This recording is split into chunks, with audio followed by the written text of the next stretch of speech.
Hello दोस्तों, आपका स्वागत है हमारे चैनल चैंपियन जैद पर। मैं हूं आपका दोस्त मोहम्मद जैद। और दोस्तों, मैं बहुत ही स्पेशल वीडियो लेकर आया हूं आज। और आज मैं आपको बताने वाला हूं कि आप लोग कैसे अच्छे नंबर ला सकते हैं अभी से पढ़ाई चालू करके, है ना। आप लोग जानते हैं हर मंथ में मैं एक स्ट्रेटजी बताता हूं, बट नहीं, अब मैं फरवरी में कोई स्ट्रेटजी नहीं बताऊंगा, बिकॉज इस वीडियो में फरवरी की भी स्ट्रेटजी एकदम भरी पड़ी है। ठीक है, इसमें मैं टॉपर्स की बात नहीं करने वाला हूँ, बिकॉज जनवरी में जो सलाह टॉपर्स को दी थी वही इसमें भी रहेगी। जनवरी स्ट्रेटजी में जाके देख लेना। इसमें मैं मॉडरेट स्टूडेंट्स को थोड़ा बहुत बताऊंगा, और खास करके ये वीडियो उनके लिए है जिन्होंने पढ़ाई को अभी तक टच भी नहीं किया है, जो कि बात झूठ है। ऐसा तो हो ही नहीं सकता कि आपने पढ़ाई को अभी तक टच ही नहीं किया हो। नहीं नहीं, ऐसा बिल्कुल नहीं हो सकता। अरे फरवरी आ गई है, हाँ बीमारी वगैरह हुई होगी तो बात मान सकता हूँ, बट 1% बच्चे ऐसा किए होंगे जिन्होंने अभी तक बुक नहीं छुआ होगा, है कि नहीं।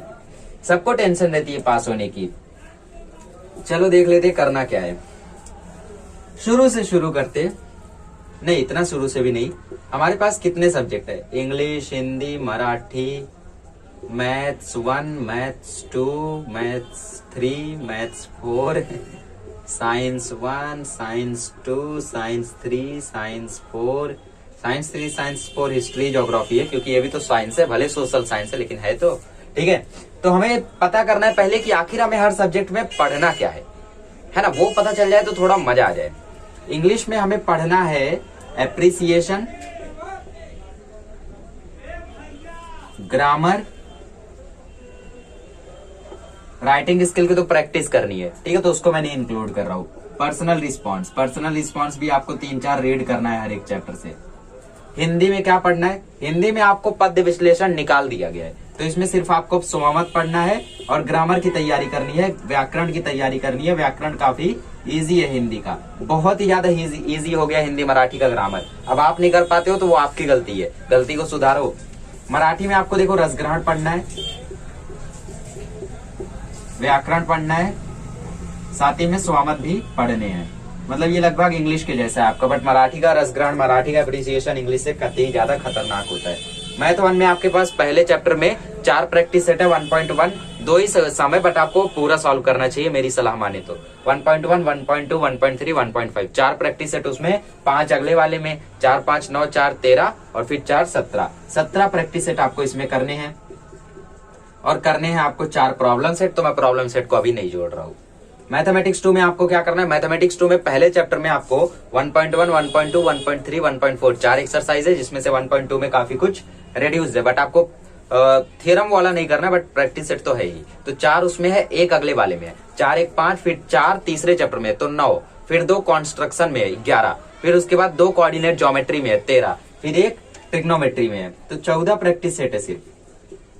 बट मैथ 1 का आप एक दिन में 2 प्रैक्टिस सेट कर सकते हो, बट मैथमेटिक्स 2 का थोड़ा मुश्किल है, बट चाह लो तो कुछ भी कर सकते हो। इसमें तो सीधा सीधा 10 चैप्टर है। मुझे समझ में नहीं आता साइंस 1 में क्यों नहीं रिड्यूस किए। सोचे होंगे इंपॉर्टेंट चैप्टर है, क्या रिड्यूस किया जाए। अरे इतना इंपॉर्टेंट है तो मैथ 1 का 7वां क्यों रिड्यूस कर दिए, और मैथ 2 का आप लोग मैथ 2 का 7वां क्यों रिड्यूस कर दिए, मैथ 1 का 6ठा क्यों रिड्यूस कर दिए। आओ अगले साल पता चलेगा। हिस्ट्री में क्या पढ़ना है? हिस्ट्री में तो रट्टा मारना है, 7 चैप्टर हिस्ट्री का और 4 चैप्टर पॉलिटिकल का। ज्योग्राफी में भी आपको कुछ रिड्यूस नहीं है, 9 चैप्टर पढ़ना है, कुछ कुछ बीच में से पॉइंट्स रिड्यूस है, आई डोंट नो, खुद से पता करो, ट्राई करो। तो आपको शुरुआत कहां से करनी है? शुरुआत करनी है मैथ 1 और मैथ 2 से। जो पढ़ा है भूल जाओ, कुछ मत याद रखो। आज से एस्टिमेटेड हमारे पास 90 डेज हैं।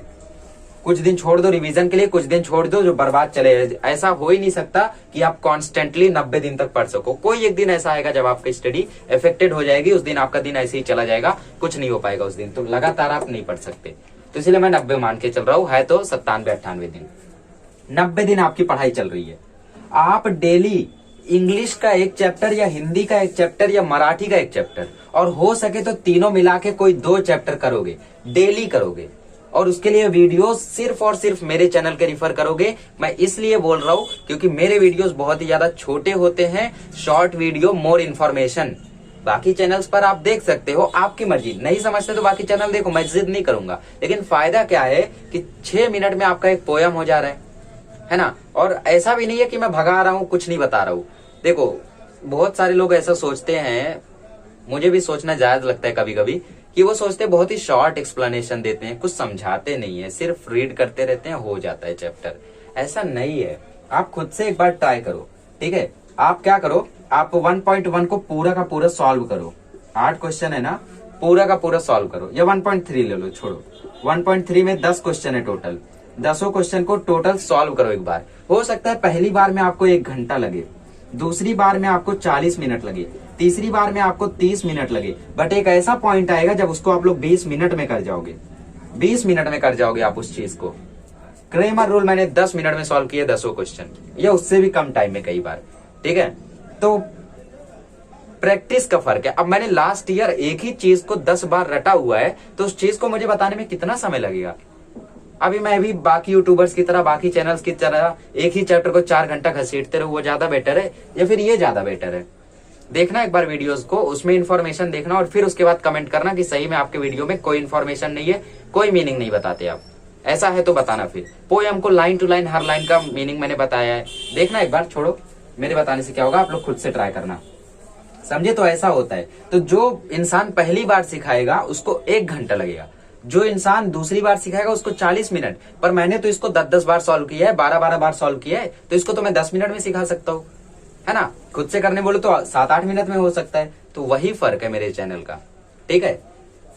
जो भी हो, लीव इट। मैथ 1 मैथ 2 के लिए भी आप मेरे वीडियोस रेफर कर सकते हो, बहुत ही इजी वे में सिखाया जाता है और साथ ही में आपको ट्रिक वगैरह भी बताई जाती है और कम टाइम में हो जाता है, सबसे अच्छी बात है। साइंस 1 साइंस 2 के लिए किसी को भी रेफर करो, आई डोंट थिंक कि साइंस 1 साइंस 2 आप लोगों को जो उतना ज्यादा वो होगा, ठीक है? Leave it. हम लोगों को डेली तीनों में से कोई 2 चैप्टर करना है, एक हिंदी का कर लिया, मराठी का नहीं जम रहा, एक इंग्लिश का कर लिया। लेकिन मेरी मानोगे तो हर एक का 2-2 करो, हर रोज 2-2 करो, पूरी फरवरी। मैं फरवरी का बता रहा हूँ, 2-2 चैप्टर करो, इंग्लिश हिंदी मराठी का। एक पोयम एक लेसन, एक पोयम एक लेसन। पोयम पढ़ो, भावार्थ समझो, उसका रस ग्रहण पढ़ो। पोयम पढ़ो, भावार्थ समझो, एप्रिसिएशन पढ़ो। लेसन खत्म हुआ तो लेसन के बीच बीच में से क्वेश्चन खुद से ढूंढो, खुद से सॉल्व करो, पर्सनल रिस्पॉन्स 3-4 रीड करो, वो आपका जो चैप्टर है वो खत्म हो जाएगा, ठीक है? अब उसके बाद मैथ 1 की बात करें तो 17 प्रैक्टिस सेट है, डेली एक प्रैक्टिस सेट करो, और मैथ 2 का डेली एक प्रैक्टिस सेट करो। 17 दिन में खत्म, 17 दिन में मैथ 1 मैथ 2 खत्म। मैंने चालू किया था तो 29 डेज में मैंने सारे के सारे चैप्टर्स अपलोड कर दिए थे प्रॉब्लम सेट के साथ, और वो भी रिड्यूस सिलेबस के साथ। आपका तो कुछ भी नहीं है, मैंने तो पढ़ाया था, आपको पढ़ना है, तो 17 दिन में आप खत्म कर दो मैथ 1 मैथ 2 दोनों। आफ्टर दैट डेली आप आधा चैप्टर पढ़ो साइंस का, आधा चैप्टर साइंस 2 का, आधा चैप्टर साइंस 1 का। मेरे वीडियोस को रिफर करते हो, ठीक है, बट कई सारे स्टूडेंट्स बोलते हैं कि साइंस 1 में साइंस 2 में आप बेसिक से नहीं बताए हो। ये इसलिए भी हो सकता है कि बेसिक आपको उतना ज्यादा आता नहीं हो, ठीक है? तो लीव इट, आपको जहां से भी समझते हैं वहां से पढ़े, स्कूल से पढ़े, सबसे बेटर है। मैं किसी चैनल को रिकमेंड नहीं करूंगा। आधा आधा चैप्टर आप डेली पढ़े। हिस्ट्री आपको रटना है, किसी चैनल को नहीं फॉलो करना है। ज्योग्राफी आपको रटना है, किसी चैनल को नहीं फॉलो करना है। इनको आप छोड़ दीजिए, अभी इनको आप देखेंगे मार्च में। अभी इनका मुंह नहीं देखना है आपको, आपको इनको देखना है मार्च में, इनका मुंह नहीं देखना है पूरी फरवरी आपको ये कंप्लीट करके रखना है। अब यहां से वही बच्चा 90% ला सकता है, वही बच्चा 95 ला सकता है जिसके अंदर पोटेंशियल हो, जिसके अंदर करने की चाह हो, जिसके अंदर इतना परसेवरेंस हो कि वो 90 दिन लगातार पढ़ाई कर सके, वही स्कोर कर सकते हैं। अगर डेली आप 2 चैप्टर करते हो इंग्लिश हिंदी मराठी का, तो खाली 10 दिन में खत्म हो जा रहा है भाई, ये 10 दिन में खत्म हो जा रहा है। 17 दिन में मैथ खत्म हो जा रहा है। साइंस तो 40 दिन में खत्म हो रहा है। अरे 40 दिन कौन सा ज्यादा है, फरवरी खत्म होते होते 40 दिन तो हो ही जाएगा। हो सकता है मार्च में थोड़ा सा चला जाए, कोई बात नहीं, ठीक है? मतलब मार्च एंडिंग तक आपका सिलेबस अभी भी खत्म हो सकता है। सोचो, खाली 17 प्रैक्टिस सेट है, इजिली हो जाएगा। खाली 14 प्रैक्टिस सेट है, इजिली हो जाएगा। डेली एक प्रैक्टिस सेट इसका करो, एक इसका करो, 17 दिन में ये खत्म। 2-2 चैप्टर इसके करो और ये 10 दिन में खत्म, क्योंकि 20 चैप्टर बचे हुए अभी, ठीक है? 17, 18, 19, 20 ऐसे बचे हुए। तो 2-2 चैप्टर अगर इनका डेली करते हो तो आपके वो भी 10 दिन में खत्म है। तो 10 दिन में ये पूरा खत्म है, 17 दिन में ये पूरा खत्म है, 40 दिन में ये पूरा खत्म है। तो पूरी मार्च में इस पे जान झोंक देना, पूरे मार्च में इस पे जान झोंक देना और इस पे जान झोंक देना, और मैथ को डेली रिवाइज करते चलना मार्च में, वरना सब कुछ भूल जाओगे। फिर अप्रैल में आपको क्या करना है? अप्रैल में आपको सॉल्व करने हैं सैंपल पेपर्स ऑफ लैंग्वेजेस, आपको सॉल्व करने हैं हॉट्स मेरे चैनल के या फिर कहीं के भी चैलेंजिंग क्वेश्चंस, और साथ ही में प्रॉब्लम सेट। पहले प्रॉब्लम सेट फिर कुछ और, ठीक है? प्रॉब्लम सेट क्योंकि हम लोगों ने यहाँ पे छोड़ दिया था। उसके बाद आपको साइंस को रिवाइज करते रहना है, रिवाइज साइंस, और साथ ही में आपको सोशल साइंस को भी रिवाइज करते रहना है। डेली 1-2 मन करे राइटिंग स्किल की प्रैक्टिस भी करते रहना। सैंपल पेपर सॉल्व करोगे तो सब हो जाएगा, लीव इट, ठीक है? और इसी बीच में आप ग्रामर भी अपना परफेक्ट कर लेना। मार्च में आप ग्रामर परफेक्ट कर लेना। अभी समझे आपको क्या करना है? आई होप आप लोगों को एक छोटा सा रास्ता मिल गया होगा कि कैसे पहुंचना है वहां तक। कई स्टूडेंट कमेंट कर रहे थे कि उनके अंदर पोटेंशियल है लाने की, बस थोड़ा सा गाइडेंस चाहिए। तो आई होप कि आप लोगों के सारे डाउट्स इससे क्लियर हो गए होंगे। अभी भी कुछ डाउट रह गया है तो आप कमेंट करिए, मैं आपको बता दूंगा कि आपको आगे करना क्या है। ठीक है, थैंक यू सो मच।